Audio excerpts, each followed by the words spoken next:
ಕುರ್ನಾಡು ಗ್ರಾಮದ ತಾಜುಲ್ ಉಲಮಾ ಈ ಒಂದು ಮಸೀದಿಯ ವಠಾರದಲ್ಲಿ ನಿನ್ನೆ ರಾತ್ರಿ ಈ ಒಂದು ಅಹಿತಕರ ಘಟನೆ, ಕೆಲವು 3 ಜನ ಇತರರು ಸೇರಿಕೊಂಡು ಬಂದು ಇಲ್ಲಿ ಮಸೀದಿಯ ವಠಾರದಲ್ಲಿ ಗಲಾಟೆ ಎಬ್ಬಿಸುವಂಥ ಕೆಲಸವನ್ನು ಮಾಡಿದ್ದಾರೆ. ಹಾಗೆಯೇ ಆ ಮಸೀದಿಗೆ ಹಾನಿ ಮಾಡುವಂಥ ಕೆಲಸ, ನಮ್ಮ ಗೌರವಾನ್ವಿತ ಗುರುಗಳನ್ನು ಅವ್ಯಾಚ್ಯ ಶಬ್ದಗಳಿಂದ ನಿಂದಿಸುವಂಥ ಕೆಲಸ, ಇದೆಲ್ಲ ಈ ಊರಿನ ನಮ್ಮ ಗ್ರಾಮಕ್ಕೆ ಊರಿಗೆ ಒಂದು ತುಂಬ ಬೇಸರದ ಸಂಗತಿಯಾಗಿರುತ್ತದೆ.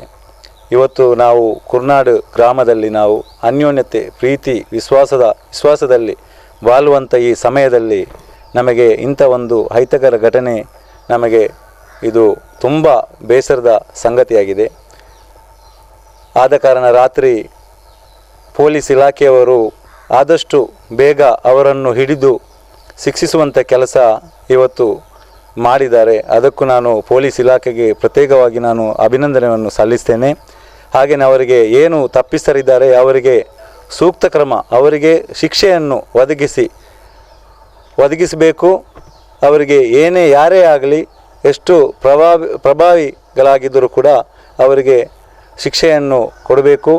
ಇಲ್ಲಿಯ ಶಾಂತಿ ವ್ಯವಸ್ಥೆ ಕಾಪಾಡುವಂಥ ಕೆಲಸ ಆಗಲಿ. ಮತ್ತು ದೇವರಲ್ಲಿ ನಾನು ಪ್ರಾರ್ಥಿಸುವುದು, ಈ ಒಂದು ನಮ್ಮ ಗ್ರಾಮದಲ್ಲಿ ಅಹಿತಕರ ಘಟನೆ ಆಗದಂಥ ದೇವರ ಹತ್ತಿರ ನಾವೆಲ್ಲರೂ ಪ್ರಾರ್ಥಿಸುವಂತ ಹೇಳಿಕೊಂಡು ನಾನು ಮಾಧ್ಯಮದ ಮುಖಾಂತರ ನಾನು ಹೇಳಲಿಕ್ಕೆ ಬಯಸ್ತೇನೆ.